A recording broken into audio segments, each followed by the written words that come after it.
I suppose to them it's funny because I'm a stand-up comedian, so I make fun of everything. So I always take it that way, that people are able to make fun of anything. So you could make fun of my apparent disability at the moment, and that's fine. That I don't have an issue with it. However, what I do say is that you also have to be able to take whatever response I'm going to give you as a result. So.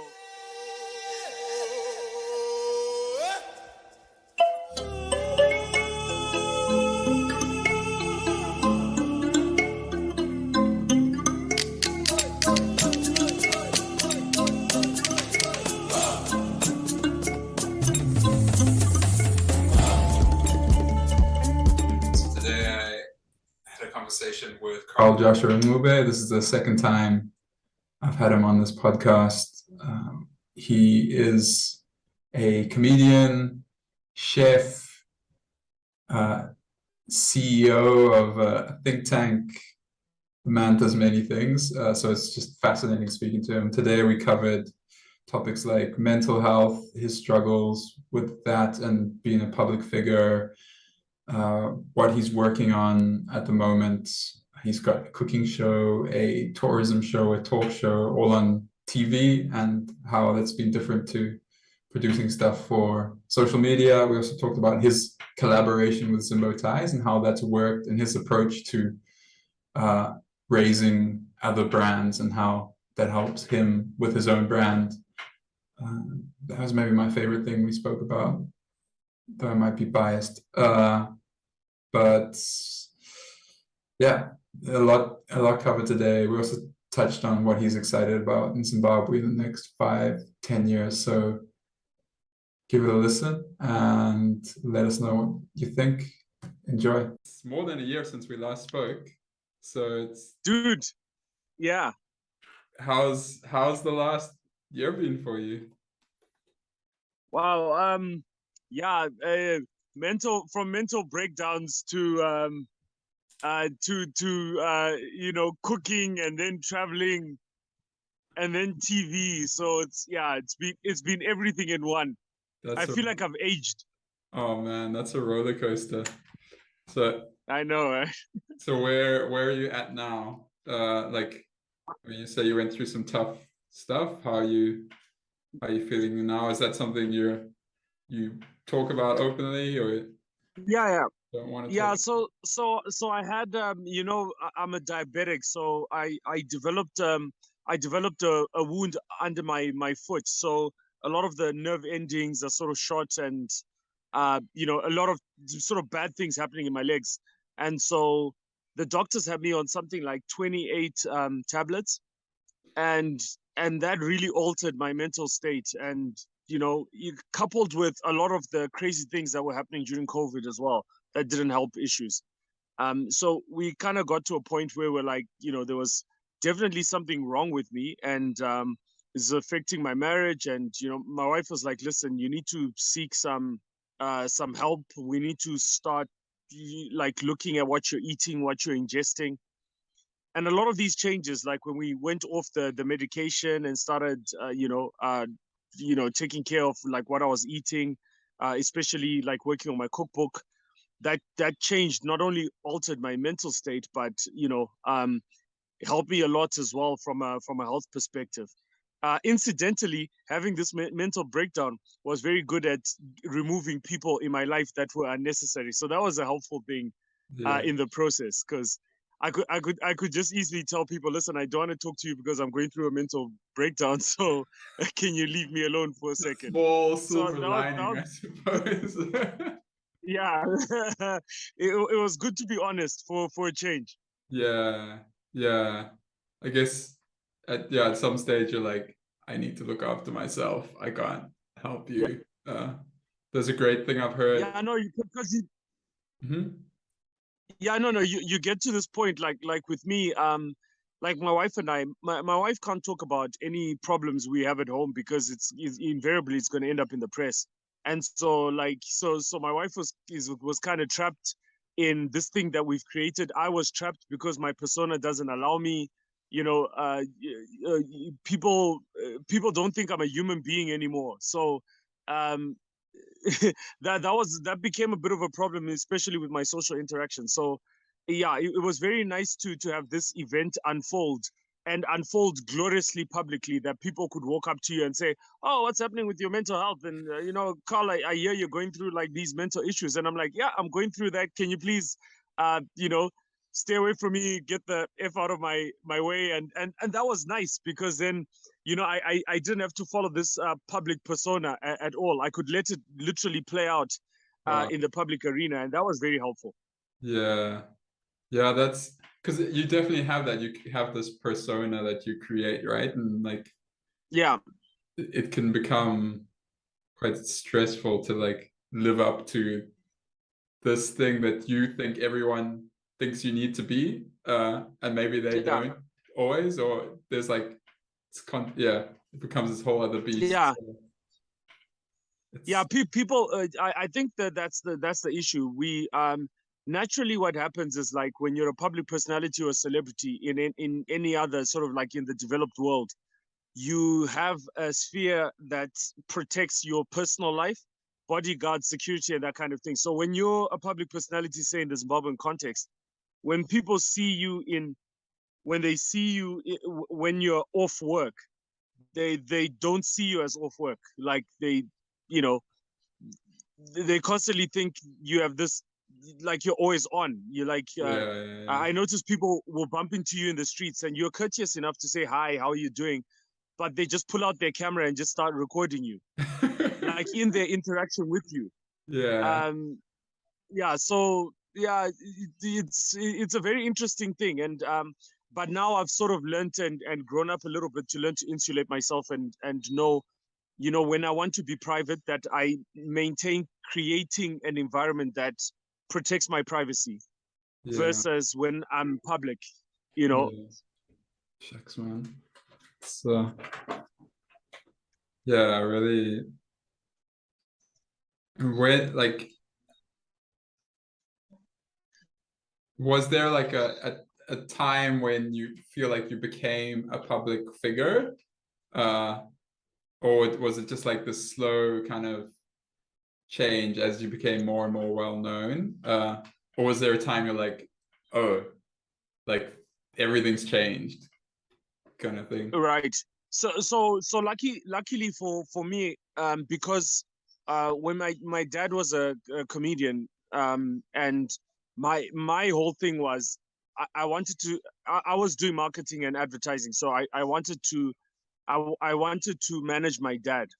So the issue of fame was always going to be a work one, and I understood it fully. And so my dad didn't want to take up the business plan that we had, and consequentially he died. So I decided to be a comic. So from day one, that was already part and parcel of one of the metrics of measuring whether or not I was successful at what I was doing. So fame didn't creep up on me. I engineered it to happen, you know. And but what I hadn't what I hadn't considered was that there would come a point where I didn't want the fame. I wanted, not that I didn't want the fame. I wanted the fame to be part of my work, but I also wanted to have a private life. Mm, And so you can't have your cake and you know, you can't decide for the public. What you actually have to do is the same way that you engineer the fame, you also have to engineer your private life. So you can't be angry at the public for doing something that you told them to do. That's what you yeah, wanted. yeah, And so that's the reason why, to a great extent, the mental breakdown happened because of my inability to be able to figure out that switch. It was yeah, actually a call for help for me to find the switch to take myself, to say I want 3 hours of private life and I want 21 hours of public life. And I just couldn't find it. And everything that I tried, you know, moving more and more out of town, moving to the rural areas and that kind of thing, I found location wasn't the issue. It was a mental state of knowing when to switch it off and when to tell people that I'm having private time and I don't want you in that space. yeah, yeah. Huh. Sure. So yeah, so I'm literally trying to find my battle right now is trying to actually build a private life the same way I try to build a public one.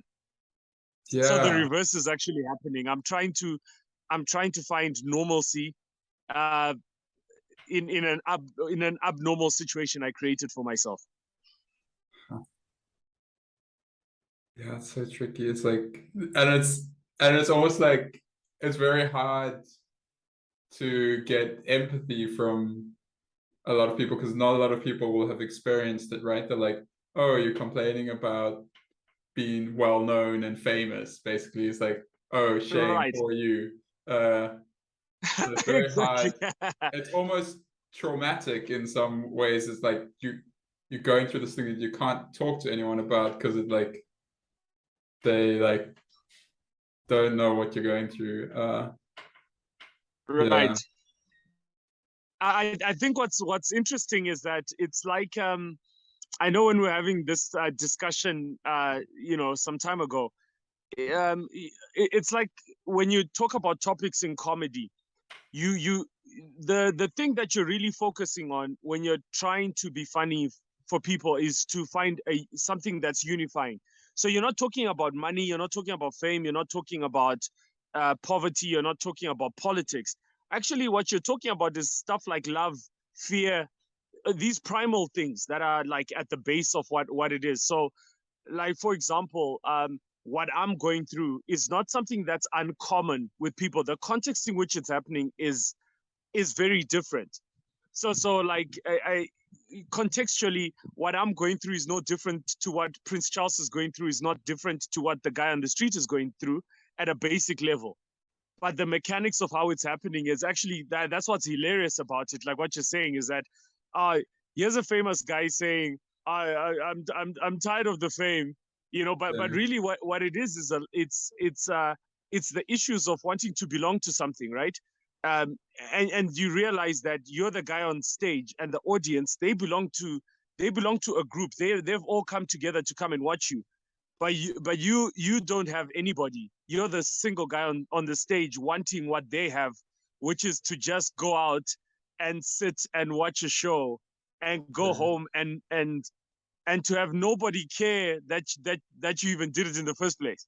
Yeah. uh yeah, and it's weird because I haven't taken the line of saying, oh well, the public, they're making my life miserable. No, actually, my work is fantastic. I love the idea of being out in public, but now I've had to be very mindful and say the first half of my year I'm not doing any public appearances, and maybe you see me on television, and most of the stuff I'm doing is in private, and I'm keeping a small circle with my friends. I'm being very deliberate now about everything that I'm doing, but at the same time, this is my struggle, and it's not it's I only talk about it because I know a lot of men are going through stuff that they can't talk about. They're in the same position as me in a different context. There's a CEO, there is a father in a family, there is a chief in a village, or there's the eldest son in a family, or the only boy in a family,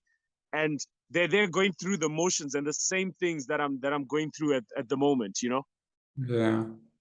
And so you were saying you kind of went public with this. Was that by choice at first? Because you're like openly talking about mental health. Was that by choice you decided, okay, I need to bring this out? Or at first it was just like so obvious that something was happening? Yeah, there was something really bad that was happening. I needed to protect the main thing in my family, which is like me and my wife.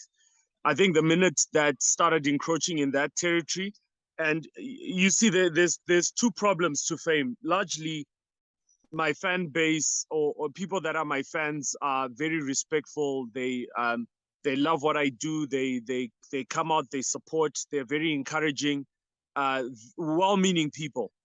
But in that process, people with political ambitions, there's people who have career ambitions, there's people who are selfish, there's people who are capitalists.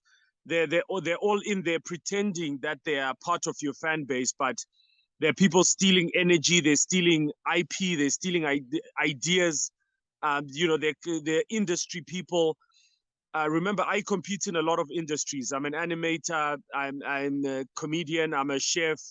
I'm trying to raise a startup. I'm in rural development. I'm an author.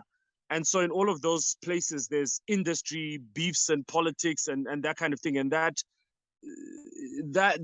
the public don't see. They don't see that's not in the public face. They don't see what it takes to be what it takes to be top dog in your industry. They don't understand what that actually means on a day-to-day. And so when that started encroaching in the personal and the private space, and I had an inability of removing some bad elements in my life, I think it was much better to go public and tell people that, listen, in the background, that clown has got a very sad face in the back, and he has to go through some stuff and has to remove a lot of people out of his life, so that you will understand when you start hearing it come across in the press and stuff. I have to control my narrative. And a lot of truth is that you at the top, you have a lot of knives and daggers and all of this stuff coming at you, and your fans don't understand that this is what you're fighting the whole time before you put on this face on stage. Yeah, it's rough. So for someone else, especially in Zimbabwe, like going through similar stuff, what are there resources in Zimbabwe that helped you, or like what are some of the things that have helped you? So I'm very privileged in the sense that I come from a school with a great alumni. I went to Prince Edward School, and I think our stream had some really great sort of individuals who've gone on to do some great stuff. A friend of mine, George Maringapasi, is a psychologist out in Canada. Helped me out through a number of sessions just to help me understand what was going on. And, through having those kind of sessions, or having, other men you could speak to, that was very helpful. He's a very grounded sort of individual, and, helped me with the starting point of learning how to speak to other men. And speaking to other men in my actual sphere who will understand if there's like take homes or things that we could help each other with, people who can relate at the level that I'm at, and that really helped me quite a bit. I also had another friend called Blessing, who was working on a movie. He called me out to play a very small part in the film, but he really made a big deal about that role. And so I came out, bleached my beard, created this whole character, and that was good therapy for me, because I got to dress up like I was my own father. And a lot of the times the stuff that you go through are things to do with your childhood, or how you grew up. And my father was a significant sort of part with regards to my mental health, or any issues that I've had. So a combination of those things. But in terms of resources in Zimbabwe, I actually felt that there weren't many places. The places are there, but there's a difficult way of engaging with those places. And so I'm actively now just involved in trying to get that information out, or trying to see what mechanics we can use for other men to be able to talk. Because, since then, I think my inbox has been, it's actually quite funny, because when I went out and I told people that I'm going through mental health issues, my inbox was flooded with people saying, "Hey, Carl, how can you help me? I'm going through mental issues." And I'm like, hang on, bro, I'm going through issues. I like right now, I'm sorry, but I can't prioritize what you're going through, because I'm going through it, right? Yeah. But, I just kept a record of it and, put it aside, and came back to it when I felt like I was in a better space. That I could forward people the right information or the right channels. But I feel a lot more needs to be done.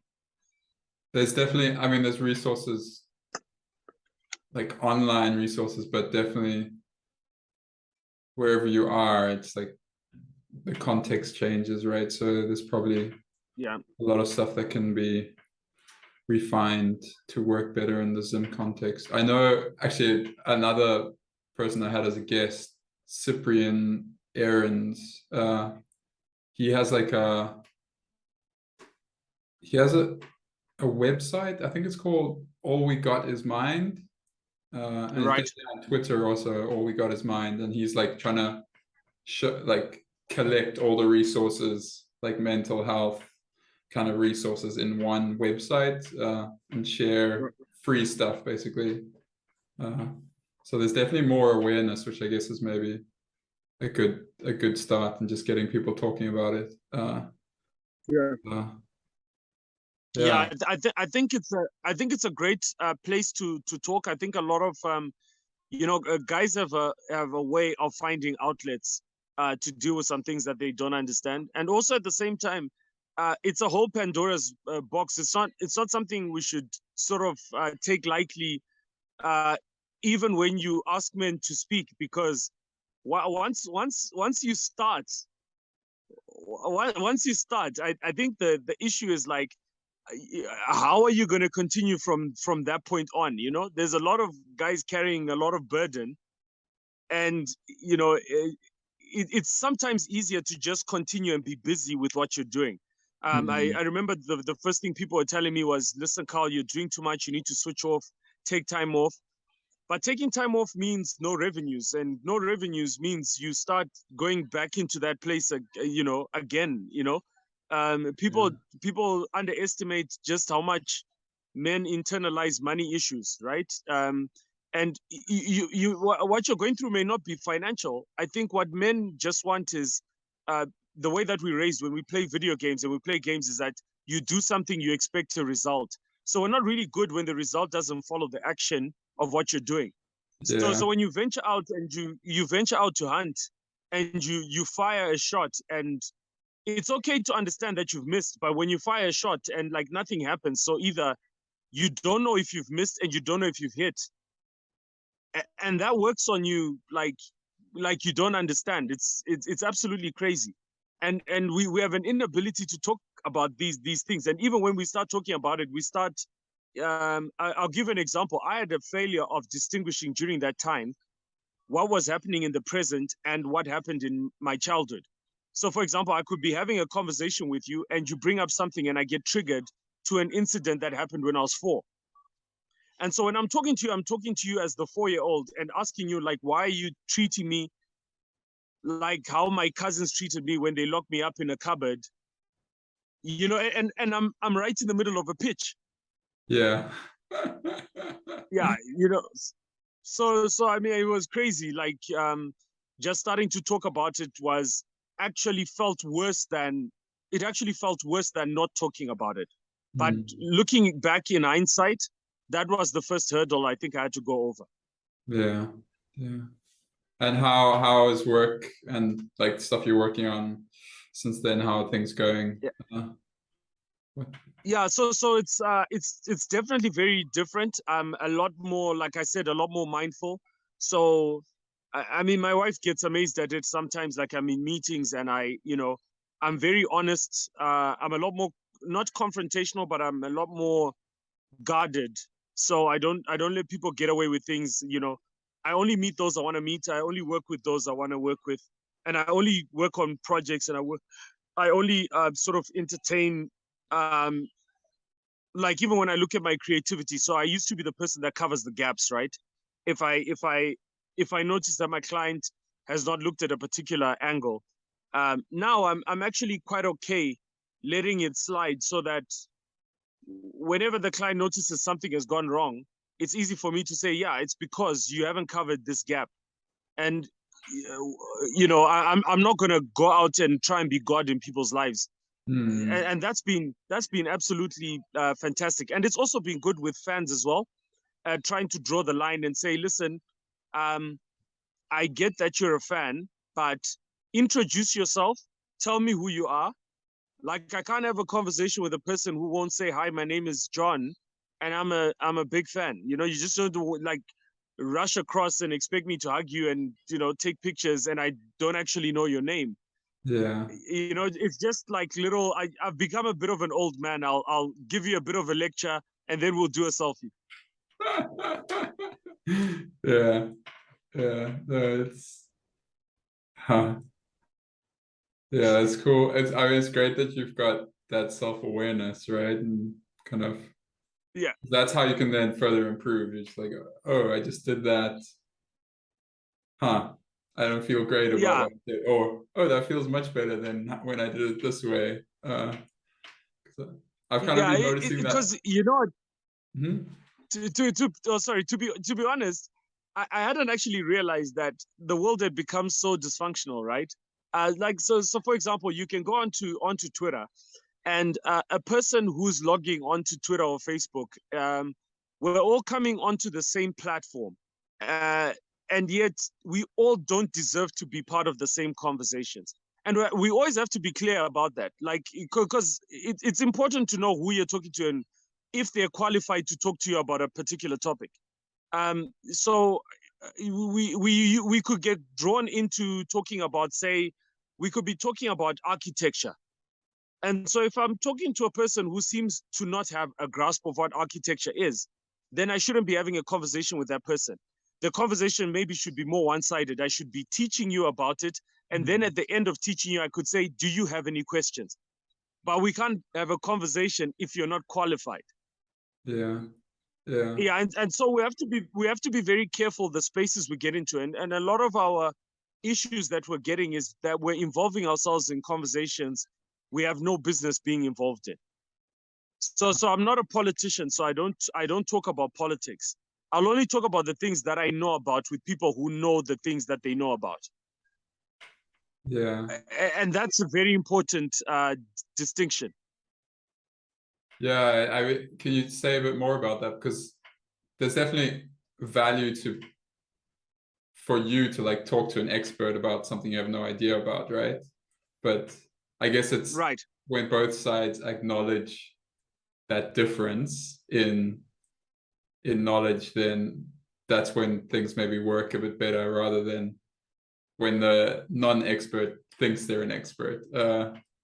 Yeah. That's when So things so fall so apart. like for yeah, so for example, it's actually very important to always get together with people in the same industry to discuss industry issues.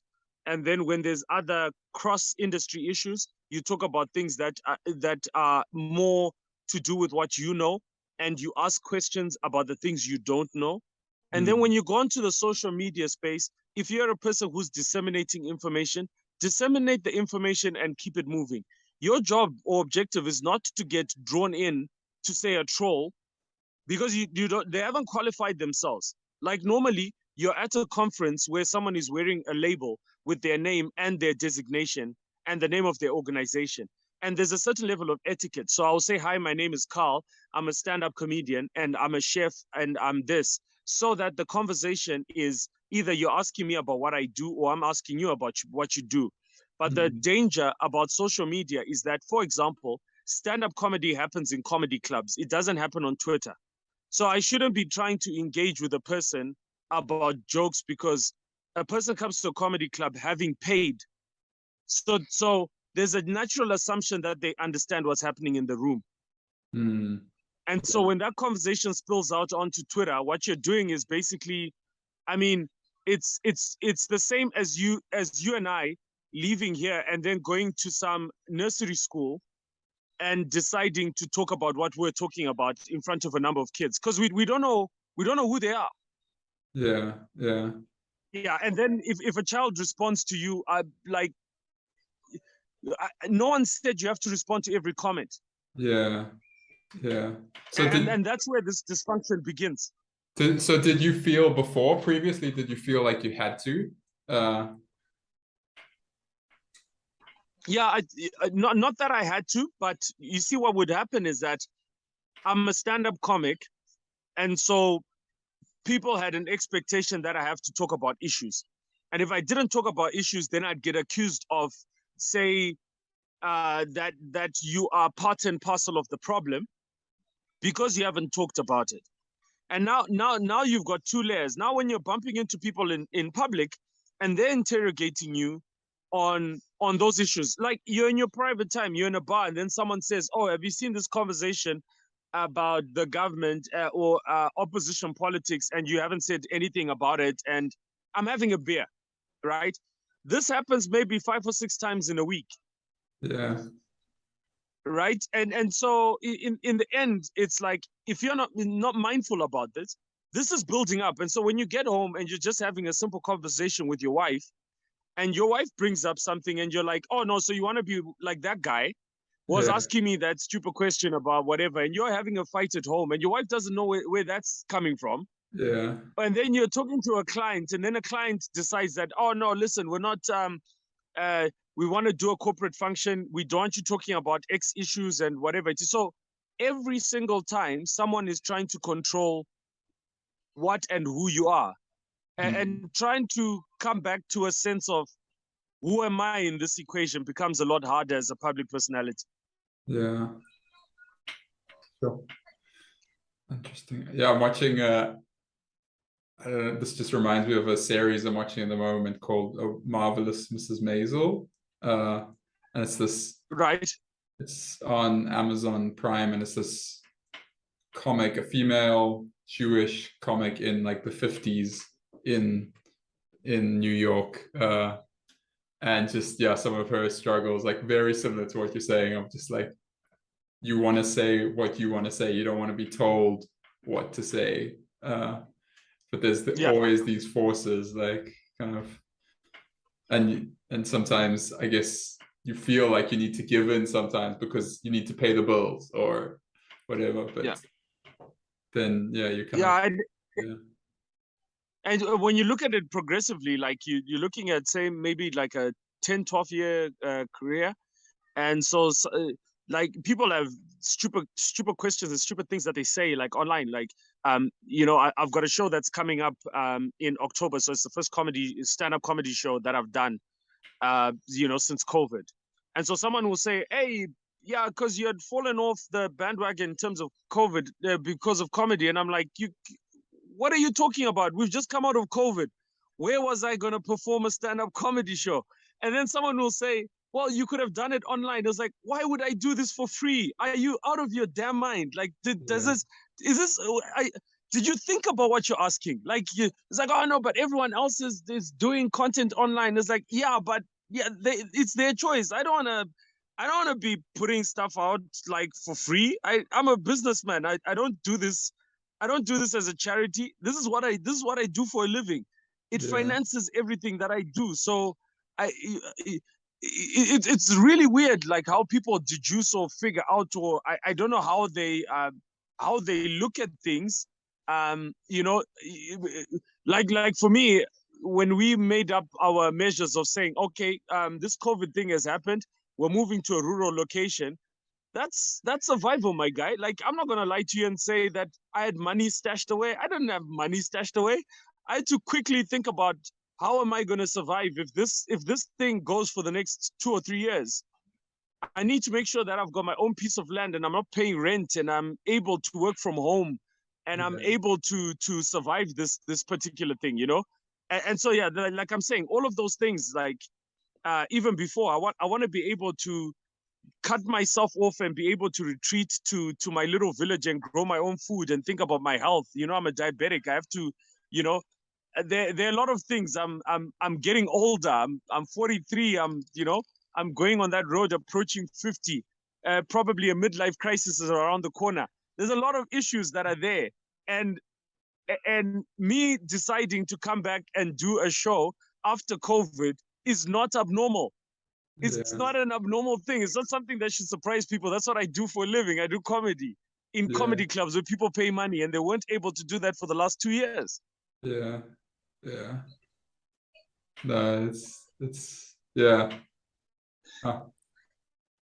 I guess, and it's back to that, just being a public person. Everyone has something to say because they're so, I mean, because I feel this, like, so I listen to a few podcasts where it's like, man, I know this guy so well. Like, I just feel almost like this person is my friend because I know like what his wife does. I know how many kids he has. Like, I know his like workout routine or whatever. I know what he thinks is funny because they produce so much content. And so I almost, it's like this weird imbalance of a relationship where I know him so almost intimately, but if I was to meet him, I'd be like, hey man, but if I'm not aware that there's that imbalance, that he knows nothing about me at all. Like he could be like kind of happy that I'm a fan of the show or whatever, but like rarely he has nothing. He has zero knowledge of what I am, who I am, what I've done, and yeah, it's people don't always see that imbalance, and like it could be very jarring, I'm sure, for you, because you have the same thing. You've got so much content online that people can really feel like they know you, and like, yeah, I would tell my friend like, oh, you should do this or whatever, and then, but you're not everyone's friend kind of thing. So right. So that's the weird thing that and this is where it goes over the line. So it all starts really well. Hey Carl, love what you do, man. I love like your wife. My wife follows everything that your wife says online, and you know, like they say all of this stuff, and then they'll say, oh, I love the thing that you said the other day, and like everything is okay. Everything is okay until the point when they say something like it always crosses the line when they say something to you like yeah, but I made a comment the other day and you didn't say anything. yeah, and that's the point. That's that point there when you're like, we were okay. And then my reaction then seems like is a breakdown or an episode that I'm having, because when I then say, your assumption is that of the content that I'm posting, that I have an obligation to read the comments. Yet I'm providing a public service by giving you content. yeah, Like you're not participating in the expense and everything that I'm going through to produce this content. So I'm posting it. I appreciate the comments, but how are we expecting that I administer all the comments and interact with them equally? Because everyone else is there. Everyone is like, of the 130 likes and the 100, 200 comments, right? That yes, I will read through them. I will engage with some of them, but I cannot engage to all. And so you think maybe you have a social contract with everyone who may understand this. Or like there's weird conversations. I love what you do, the same sequence of conversation, until the person says, you may not remember me, Carl, but I was the guy in the third row of your show at Avondale. That there is the point where I get this, like, it's almost like a cognitive dissonance where I'm like, oh, sorry, did I miss something here? Did I? How was I supposed to remember? Am I expected to remember? Is this something that like, could someone have said this without thinking? But you see, for me, I'm left really confused, right? Because once you've gone, it's gonna happen to me another 3 times. Yeah. So like in a Beyonce type situation, it will never happen because of the bodyguards, the publicists, and all of those people funneling people who have maybe meaningless interactions with you. So they're told, when you go and take a picture of Beyonce, please do not touch it, do not do this, do not do that, and then take your picture, and then you will see it on our website in 10 days. For me, when someone does a selfie, they'll say, oh crap, my phone isn't working. Because I was holding my phone when you saw me, can you please take a picture on your phone?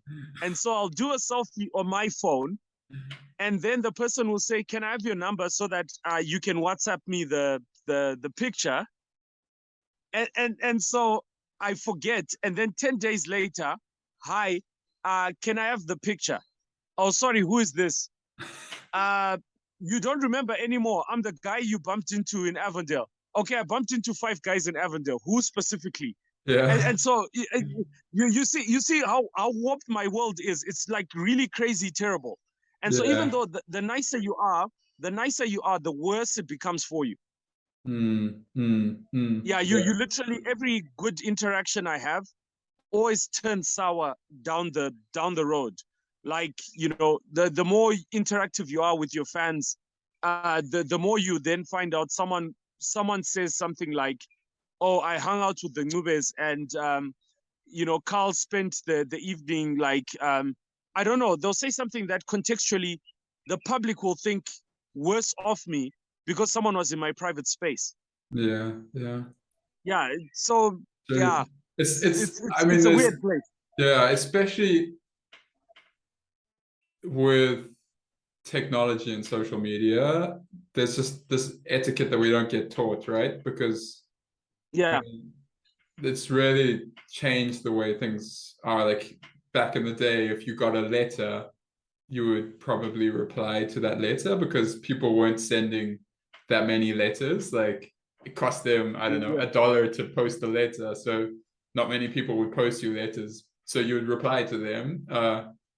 But now it costs nothing for someone to post a comment.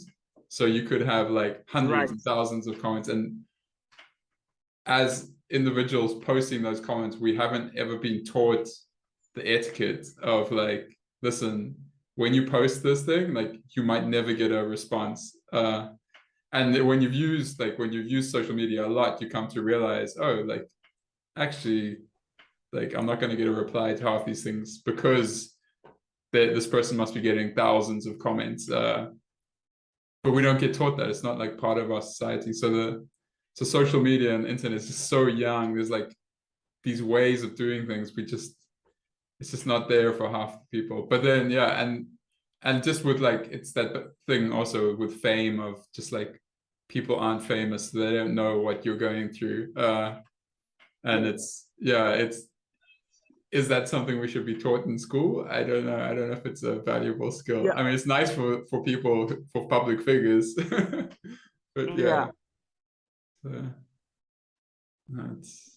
I think if you're going to be a public figure, you also have to understand the dissemination of information that allows your fans to behave better. So you have to set up the mechanisms of how people deal with you.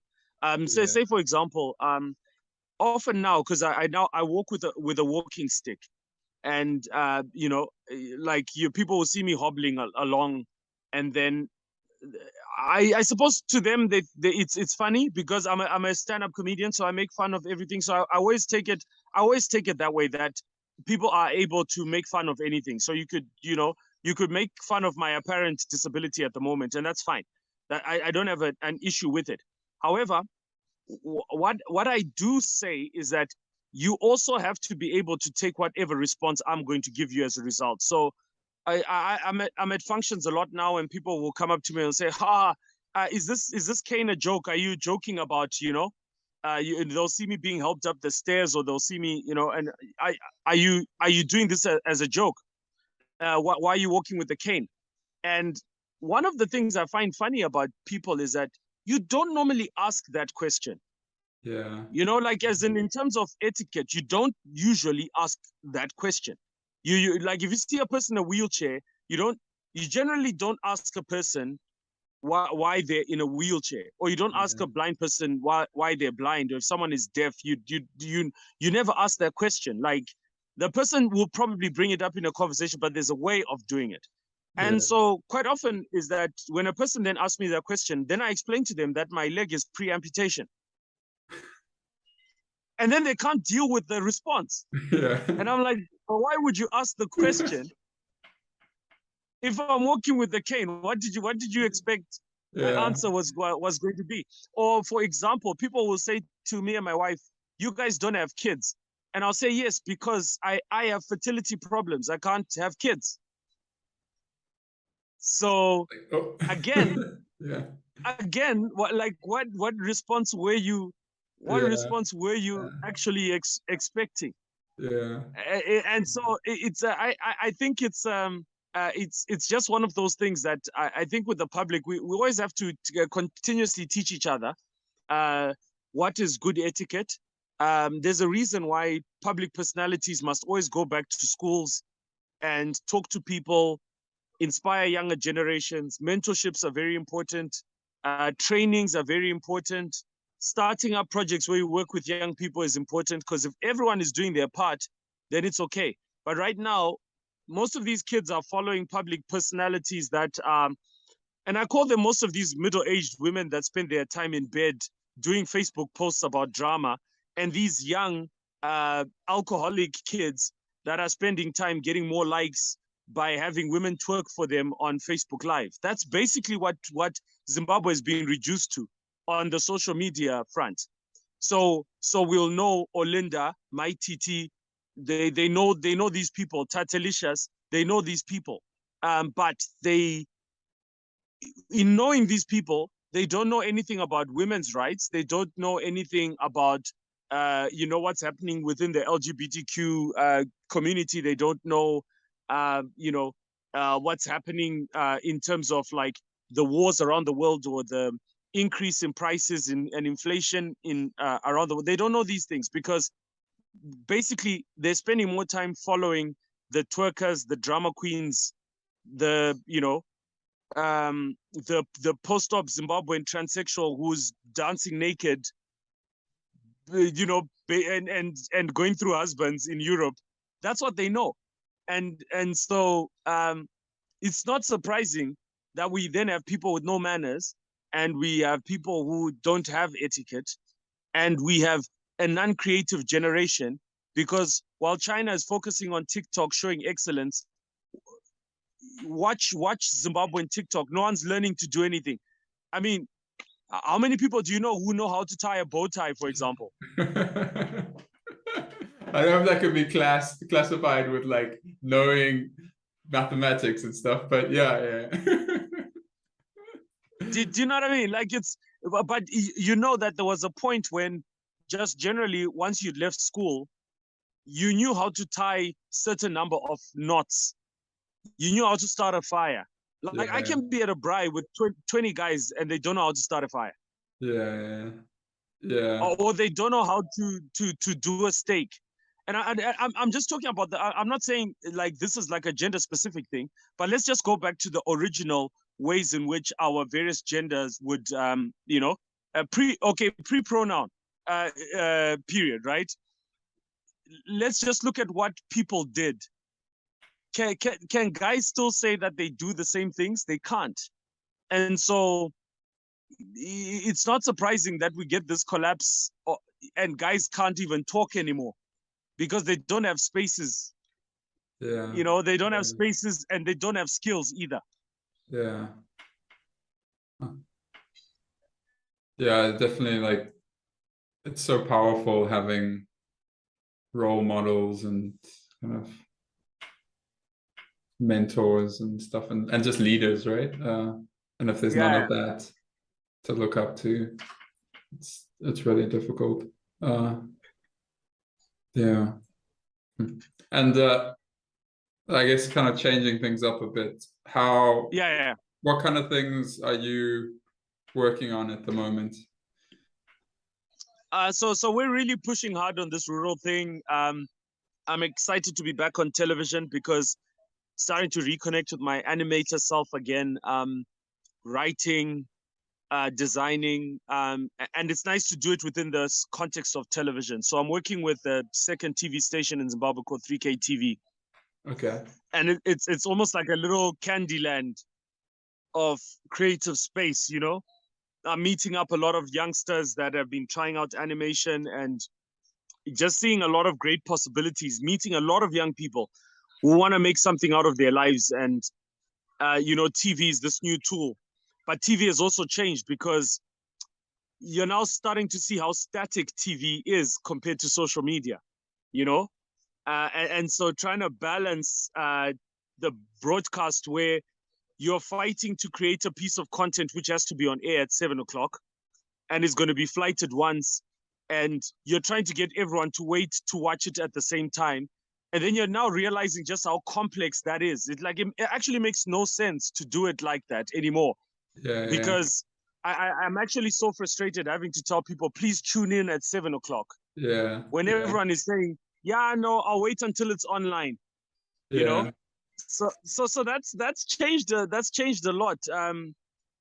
And so I'm also really struggling because my old self as a TV producer, I've been spoiled by this online media because online is so fantastic. It's so if someone hasn't watched it, they didn't watch it yesterday, like I can pull up something from 2010 and someone will watch it today, or Yeah. 100 people watch it today and will see it with new eyes.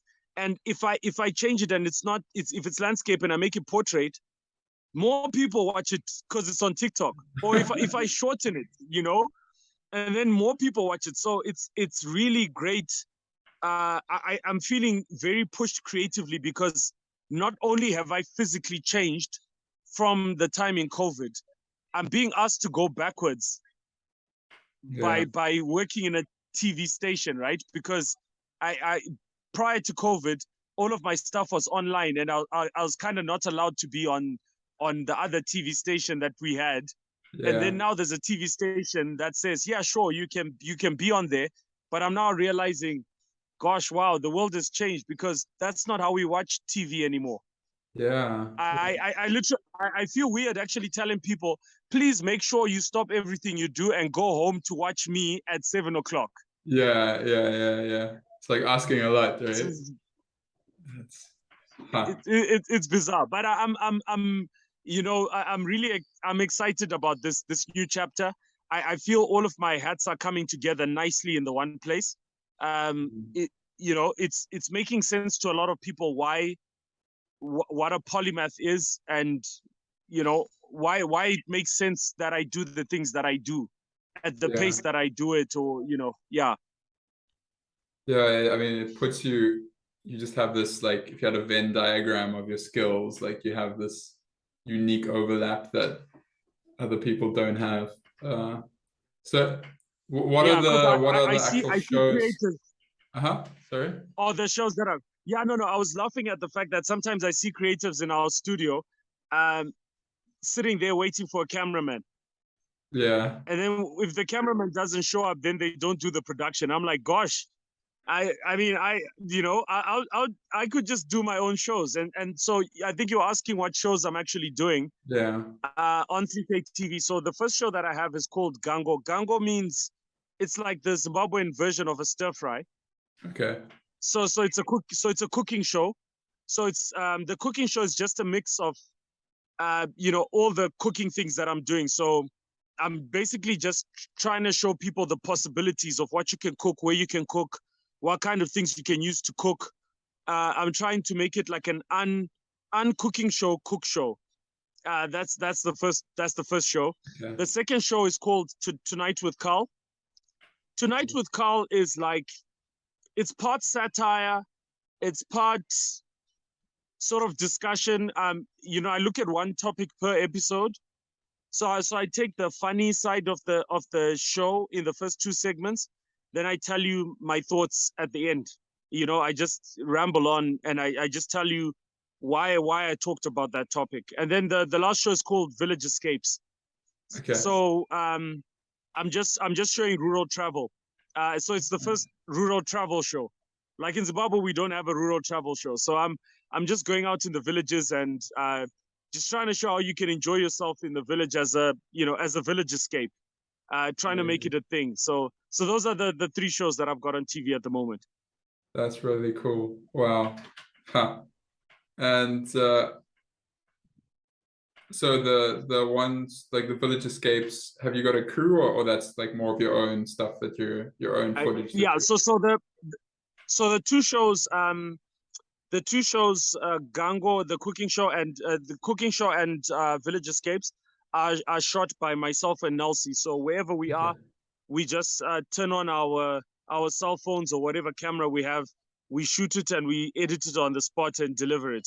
So quite often it's like you're almost following live what we're doing. So if you're following us on social media, you see us at a particular place, and that weekend you see a show filmed from where we are. Yeah. So we're trying to make it a little bit closer to live than trying to package the stuff and have 13 episodes shown and we're in another place. We want it as connected as possible to what we're doing on social media. Yeah. Amazing. Yeah. It's I mean, that's coming back to what you were saying of like TV's changed and like trying to make it relevant, and I guess No, it's crazy. It's literally crazy. Even the method of shooting and editing is very different. So like I was used to like on when you're putting stuff on YouTube, you have to make it look as authentic as possible. So sometimes you actually put in the mistakes.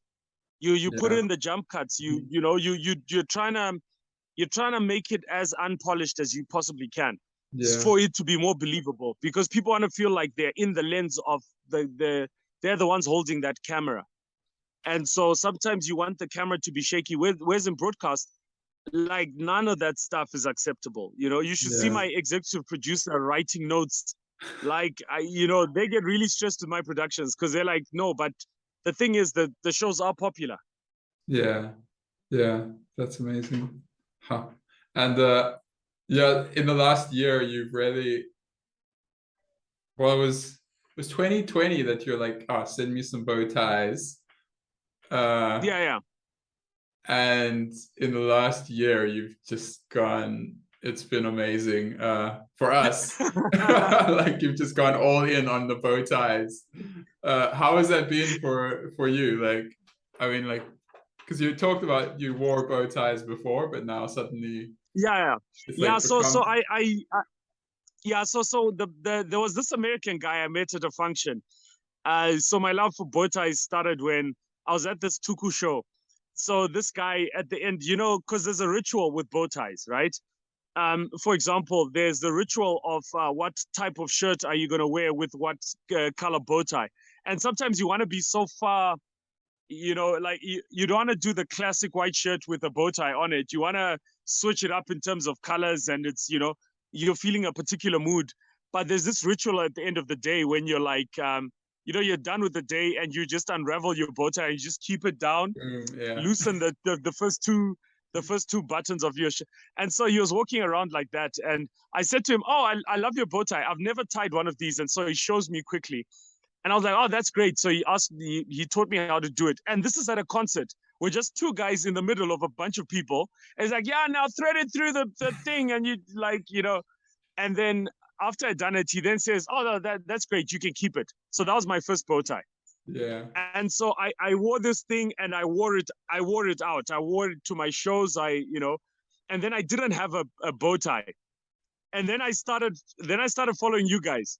And I yeah. was like, I wonder how I'm gonna try and get a bow tie here, because and you have no idea how therapeutic it is, because on a daily basis I'm always like dressing down, but Hmm. when I decide to put on a bow tie, that's when I mean business. That's when I'm like, I'm going in to do a pitch, or I'm going it's like a general putting on his armor. And Yeah, that's yeah, how I feel about it. I'm like, yeah, I'm going out to meet a client, the bow tie has to come on, or nice. I'm doing a function, and I've Yeah, got my rituals for it. I put out my boxes and I decide what am I doing. Although these days I love this, the last one that you guys sent, which was like the turquoise with the little gold trim in it. It's oh, I wish nice. I had it here, but I think it's on the pictures of the cover of my book. Okay, Uh, yeah. amazing, So yeah, that's my ultimate favorite one. And then I've got one amazing. that I wear in the village. So Yeah. so yeah, Yeah, it's kind it's of like it's it's coming been it's been fantastic.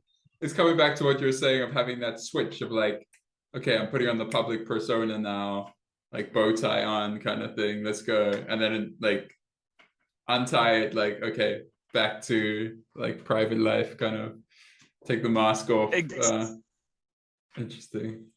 And it was, no, I mean, what was absolutely. And amazing. and I oh, sorry, my bow tie days are my mindful days. Those are the Okay. days that I'm like, I put it on. It's just a reminder, like, you know what, you can soldier through this, you can be creative through this process. This is like this is your uniform. Like you're fighting, that's your day, right? So Yeah, you don't you like nothing is allowed to go wrong, and if it does go wrong, you're equipped, that you're dressed for it, you're dressed to take it on. That's yeah, how I actually feel. It becomes a superpower. There's the bow tie and my insulin injection. These are my two superpowers. nice. Yeah, it's a great.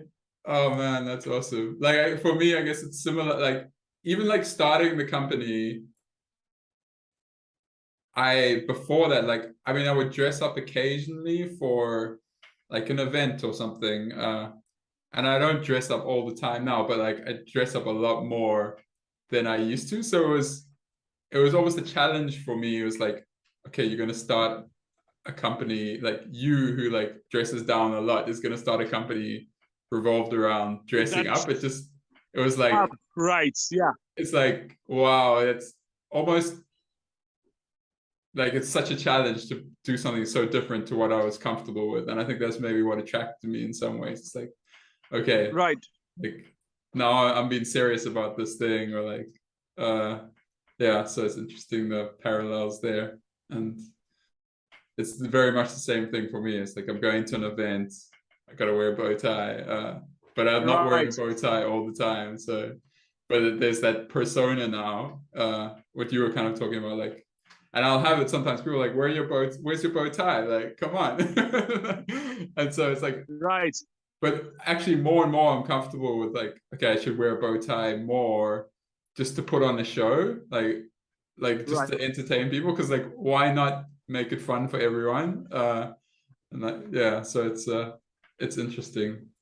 It's, like you say, Yeah, I'm feeling a lot more pressed that my bow ties have now become, they've become a signature, right? Because yeah, I actually look naked if the hat and the glasses and the bow tie are not there. Like they complete the, yeah, and so if you see me without the hat and there's a bow tie, I'm okay. If you see me without the glasses and there's a hat with the bow tie, that's okay. But if the bow tie like isn't there, yeah.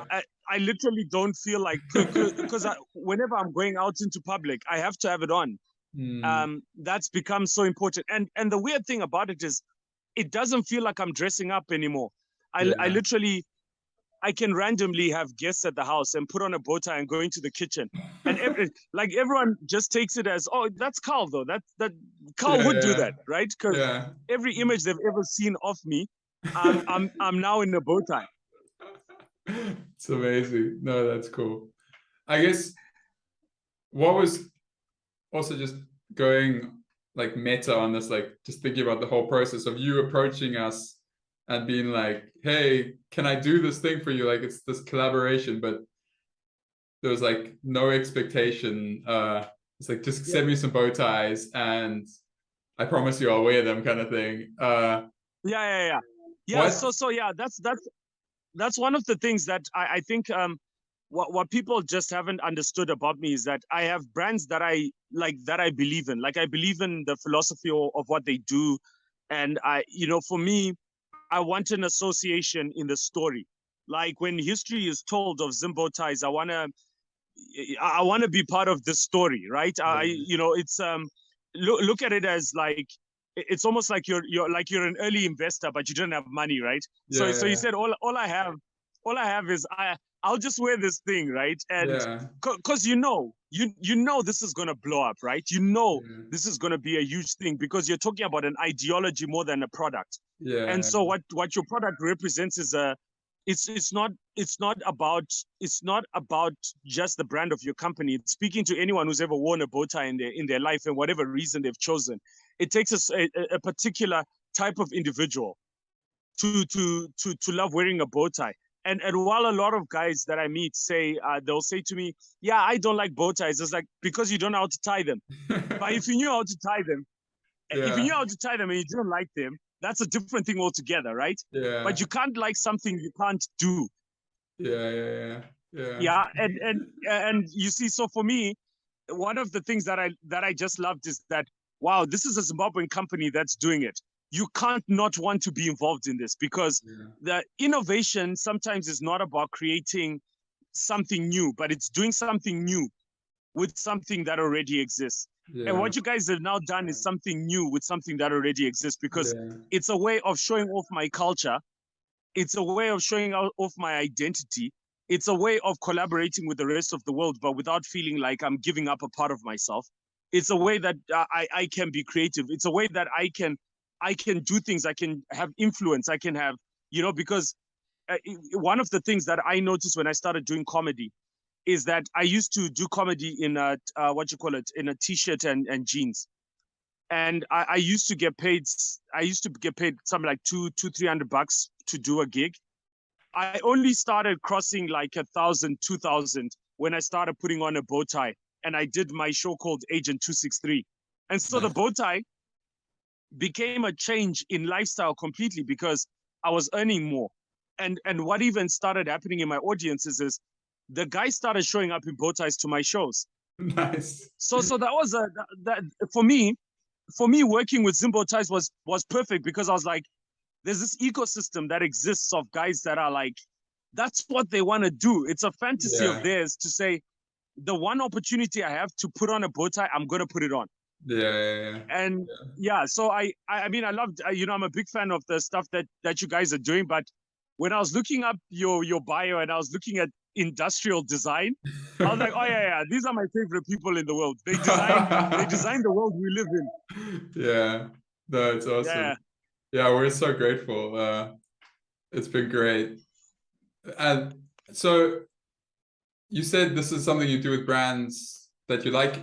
I guess, I don't know if this is on the same. You basically did something similar with Air Zimbabwe in ways. Where you're just like, I am your unofficial ambassador. Which is just, I don't think there are a lot of people doing that. It works so well. Just to be like, here, I'm gonna do this. There's a term that I've heard people using. It's what do they call it? Something like a permissionless apprenticeship. I think it's right. And that's kind of in ways it's just like, I'm gonna do this work for you because I believe in what you're doing, and I expect nothing back. Is that how it is for you? Like, is that how you approach it? So the approach with Air Zimbabwe is that, number one, I live in Victoria Falls, so there's a lot more about Air Zimbabwe that I know than a lot of members of the public. And so, for example, Air Zimbabwe has been going through a lot of like different reforms, and there are a lot of things that they've been fixing. There are a lot of commitments from the president's perspective. Like as you know, previously, the flights used to get commandeered by the government in a way, and so and I don't want to get too much into the historic part, but a lot of that has changed. And so what you're seeing is like Air Zimbabwe really taking on a very commercial, they're serious about what they're doing. Now Air Zimbabwe is not only is it like leaving on time, it's arriving early. The services on Air Zimbabwe are better than the other airlines that we have in the region. But I had been on many flights on Air Zimbabwe, and what I couldn't understand is why the public kept saying bad things about Air Zimbabwe, and yet nobody wanted to own up to things that were good about Air Zimbabwe. And so my line of thinking was that, okay, listen, I'm gonna take the good and the bad with Air Zimbabwe. For example, I'm a Zimbabwean, so Zimbabwe wins and Zimbabwe loses, and true support comes in the losses, that you stand by something, and you don't have to lie about it. If Air Zimbabwe is late, I will talk about it. And now as a brand ambassador, I'm allowed to talk about things like if there's going to be any delays, I communicate to people. But now I've been made official.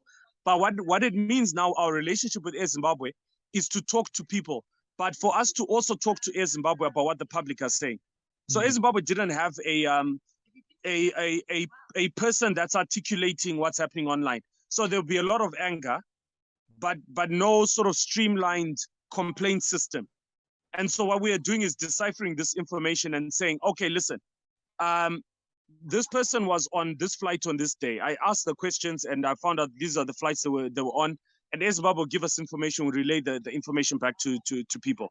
So, but what's funny is that I haven't had to do the bad parts of Air Zimbabwe because it's been totally good so far. And also, and it also helps that Air Zimbabwe have been a big supporter of our mobility. So Air Zimbabwe really want us to be around the country doing and shooting the things that we're doing. So they really want to be part of this narrative of us shooting what we're doing, of having a public personality, being on the flight and making sure Carl gets to his gigs on time, gets to these expos. Carl needs to do stuff. So Air Zimbabwe are there and saying, there's a golf day. We want you to talk to our potential customers. We need more customers. Air Zimbabwe is filling up. It's insane. So it's been great because the way it started was that it was permissionless, is what you're saying. But eventually Air Zimbabwe called us in and said, hey, Carl, we've seen the posts. We appreciate what you're doing. Here's what we're trying to do. Here's why we were afraid to engage you and how can we engage you properly. And so what started off, it was like a 2-year process of back and forth discussion. Yeah. And I'm really excited, because all of my fellow comics represent the airlines in their various countries. And that's insane and amazing. Yeah. Yeah. No, it is. It's awesome. And like, was this kind of thing of like basically backing things you believe in? How did that come about for you? Was that something you learned from someone else, or it's something you've just kind of learned through experience of like, actually, this is going to work better if I do it like this? Right. So like we work in advertising, and quite a lot of the times in advertising you are identifying a potential, and when you add like your voice to something, or if anyone adds their voice to something, it's an investment. It's actually money.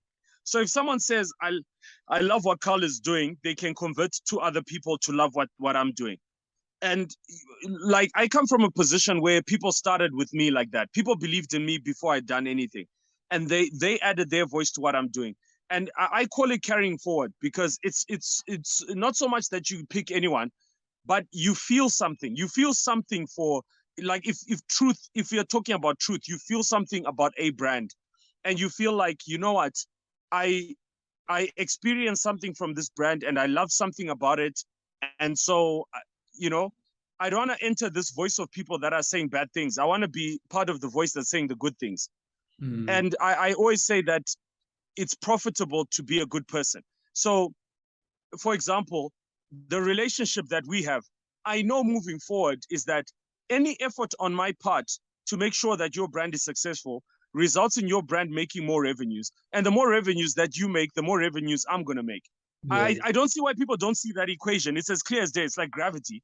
So when your brand is operating at a certain level, what happens is that I won't be the one who has to push. You guys are going to be like, well, Carl, there's a campaign we're running and we need to do X, Y, Z. Do you get what I'm saying? Yeah. And the public, what the public don't know is it's the same with jobs. Don't go looking for a job. Just go join a company as a janitor. Once they notice what you're doing, you can elevate yourself right up to CEO if you like. Because the space is all there. We're all on social media, logging in the same way, but some people are using it better. Same platform. For sure. So I prefer to look at it as platforms, because every time I'm on an Air Zimbabwe flight, I'm on a flight with a CEO, with a marketing manager, with a high-end individual who can change the circumstances of what I'm doing, because I've got access to them in an airport. You will not believe how many people I've met in an airport thanks to Air Zimbabwe. If there's anything, I should be paying them back. And it's I don't know why don't people do it more? Why aren't? Because it's free. Like well, it's your time. So I know, right? That's a big thing. It's just your time. Like, your time, and like saying something positive about a brand. Why is it not being done more by more people, kind of thing? What's is it because we're not taught to do this, or? Yeah, I think we're greedy. We don't understand what being a custodian or a what is the word? When you look after something, when you feel like you are responsible. Yeah, like you're your brother's keeper, so to speak. So for me, when I look at you, you're like a brother to me, right? So what we are achieving as Zimbabweans is we're saying we come from a country that's losing. We are representative of something that's working in Zimbabwe, right? Because people say Zimbabweans can't work together. I'm like, okay, I'm working with lots of Zimbabweans. I'm working in collaboration. Like, for example, I'm making revenues because your product is making me look good, right? Yeah. So there's in the public, people have a perception. They've created a perception. They've said, you know what, Carl does high-end stuff. Look at how he dresses. Look at his look. This is what's going on. So your product is creating that for me. Should I then be coming to you to get money? No, because what I'm doing is I'm leveraging a partnership. Yeah. And the same way that at the end of the day, you will say, well, we've got a brand ambassador here called Carl Joshua Ncube. Essentially, you guys are putting in advertising dollars for me because everyone's going to say, oh, you guys work with Carl? Oh, yeah, because I've seen Carl wearing your guys' stuff, right? Yeah. And I'm in boardrooms. I'm going into boardrooms I'd never have gotten access to. Yeah. And like I said, I think the issue is that the country needs to be shown, maybe like guys like you and me, that things can work in Zimbabwe. That this is what leadership looks like. Leadership is putting away the money in order to make money. So let's ignore the money so we can make money. And I know it's counterintuitive, but let's just literally not talk about what we want here is a friendship, is a camaraderie. Like I said, it's the things at a basic level, because that's where we gain trust. That's where we establish relationships. That's where we grow reach. Because now we're like, everyone is trying to get a piece of each other. And they're doing it when it's too early in the game. Way too early in the game. It's like, I'm not your customer and you're not my customer kind of thing, where like this whole other crowd of people who we're trying to like help each other get access to kind of thing. No, it's a great way to live, right? Yes, and it's important. It's actually important. This is one of the things that I learned about my little episode. It's important that a few of us understand it. Yeah, because we're not here to convince everybody, because then it wouldn't work. The economics of it wouldn't work.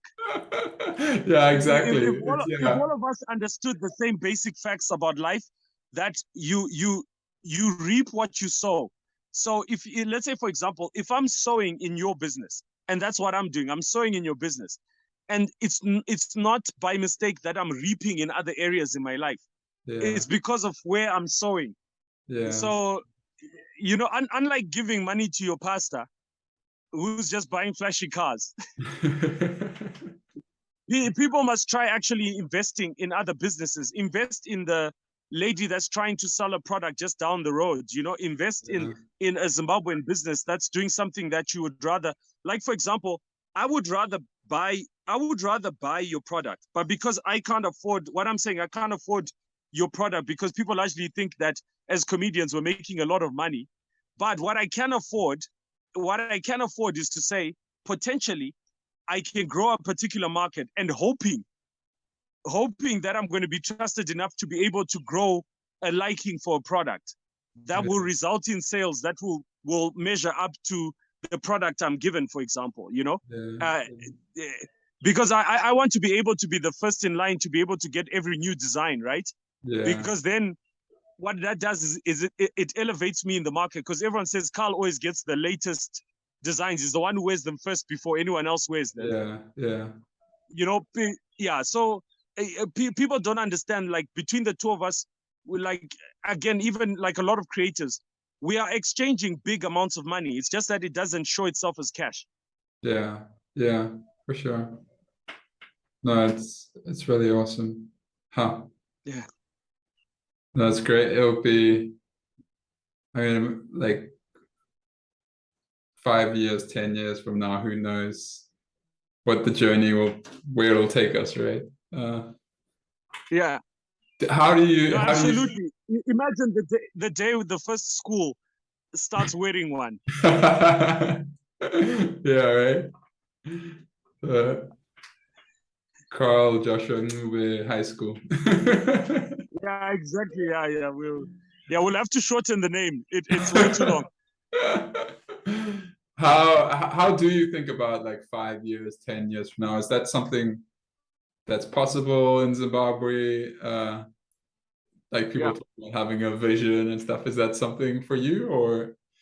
Yeah, yeah. So I'm unpopular opinion, but I really believe in a lot of the great stuff that's happening in the economy at the moment. I've traveled out to a lot of the border posts. I've attended a lot of conferences. I have emceed a lot of events, and I've gone to a lot of the agricultural shows, the ZITF, the tourism expos. There is a profound real life energy that is happening. There's a lot of construction that is going on. There are a lot of new players entering the sector. There's a lot of good money and a lot of big money entering Zimbabwe. There's a huge belief in the country. The airlines are filling up. The airlines are coming into the country. And so positioning in Zimbabwe is key for the next 5 years. Um, Having a foothold in media, in real estate, in mining, in agriculture, you know, I highly encourage anyone to own space in those sectors. Um, the next 5 years in Zimbabwe are going to be very important for the people that started working on it now.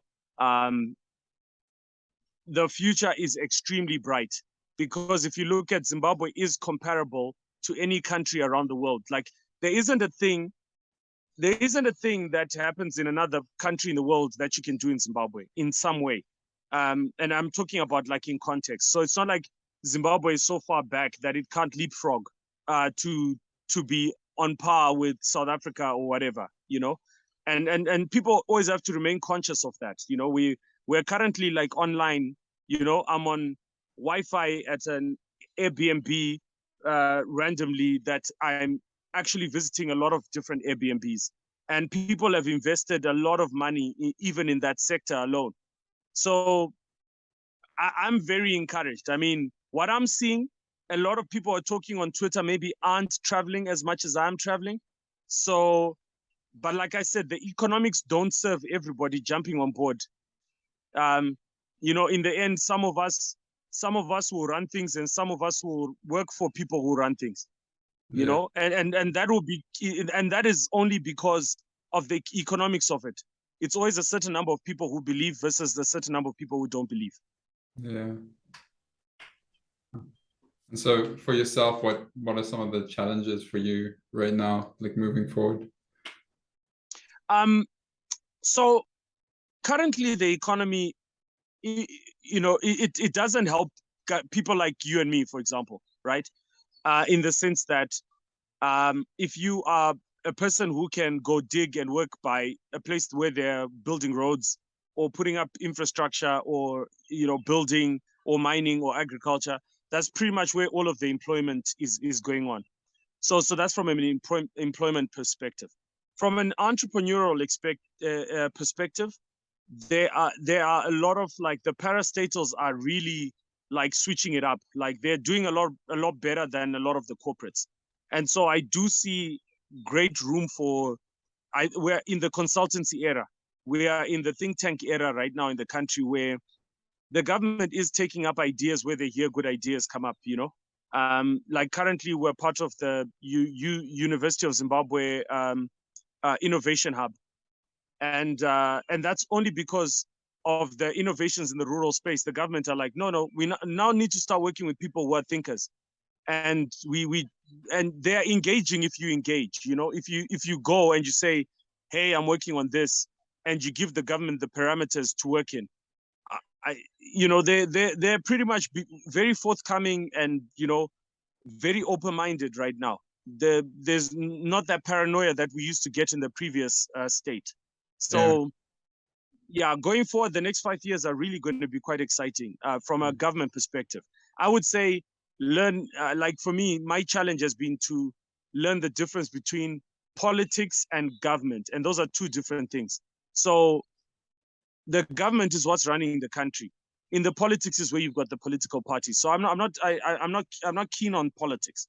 What I'm keen on is what is the government doing at the moment in education, in health, in the arts sector. And I'm trying to engage the government a lot more from that perspective, or identifying parastatals in sectors that I think fit into the rural space. But I'm creating a balance between startups, corporates, and government. And making sure that I'm collaborating in those spaces. Yeah, that's awesome.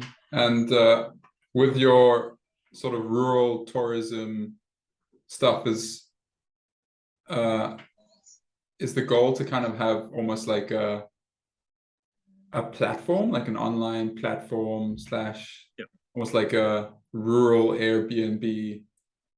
Is that what you're working towards, or yeah? So rural BNB is a so how we're structured is our company is called Ikaya, which is like a rural think tank. So out of the think tank, a number of different IPs are coming out of it, or projects or companies.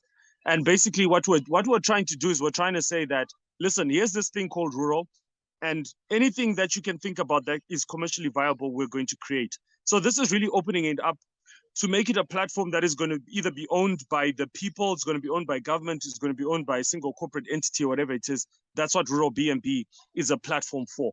We are trying to grow $100 million company out of it. And the trajectory of it is that we're looking at, right now we are in our second round of funding. So our seed round, is what got us to Victoria Falls and actually starting up this think tank.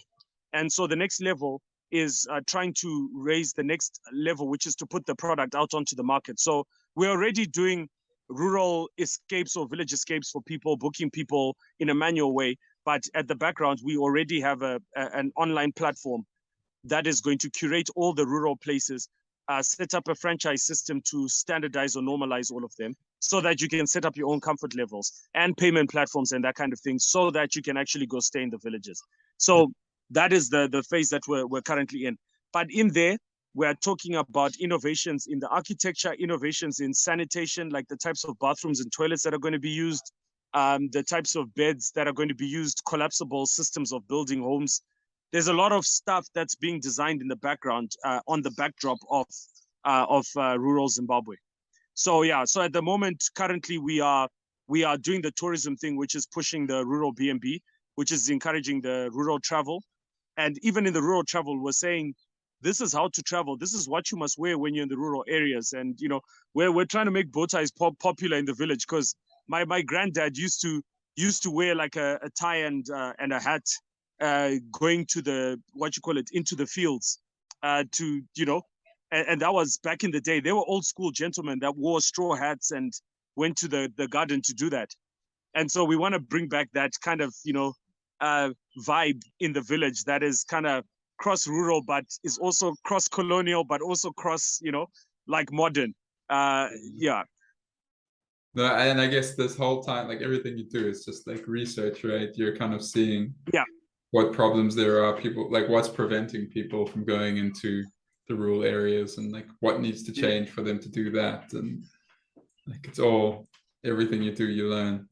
It's amazing. Yeah, exactly. It's like it's that I don't know the full analogy, but it sort of ends with the guy saying that he went and he saw people in the field without shoes, and so he thought to go and sell them shoes, as opposed to someone who says there isn't a market because no one is wearing shoes. And so for me, I look at markets that way. If someone's not doing something, I want to question why. And in questioning why is where you find the product. And I think that's the beauty of elegant design, is to design something that people didn't think they needed. Yeah. Amazing. Well, Carl, I think that's a pretty good place to stop for today. Oh no, thanks. It's been really great. No, thanks. It was good catching up. Yeah, for sure. Where exactly are you right now? In which? So I'm in a place called Kambanje, which is just outside Chisipiti in Harare. Okay. So we are, staying in this beautiful, thatched. It looks like a village out here. Oh wow. Still gonna go out into the pool at some point. Nice. Yeah, so we're just enjoying like quiet Harare. It's weird to be in a place in Harare that has like you can see all the different hills, and it's like you're in Nyanga for some reason. Yeah, out like the outskirts of Harare are beautiful, right? It doesn't feel Absolutely. Fantastic. Well, Carl, thank you so much. We'll obviously be in touch online and say hi to Lucy. Cool. We'll let her know. We'll let her know. No, thank you so much. It was good to catch up, dude. Yeah, I'm hoping to come to Zim in June of next year. June. Okay. Yeah, I'm hoping to be in the fall, so maybe cool. We'll see what happens. Yeah, we've just started building in Vic Falls at the moment, so I'm excited. The bricks arrived yesterday, so I'm excited about that. Okay, what are you building there? Yeah. So we're building our first hut. Okay. Yeah. Amazing. We designed like an octagon sort of hut, but we've built half the octagon because we hope to then extend it and make it like a full rather than a circle. We're still going for the idea of like almost a circular type shape, but I'm a fan of corners, but I didn't want to make a square. So I decided to go. The octagon was a good compromise. Nice. Well, hopefully maybe we can come check it out, depending on how. Cool. It'll be awesome. Yeah, excellent. Maybe you guys can stay in the bus because we're fixing that as well. Nice. Amazing. No, that's very cool. Cool. Yeah, hopefully seeing you. Awesome, bro. Cool, man. Thanks for. Cool. Yeah. Chat soon, Carl. Thank you so much. Yeah. Cheers.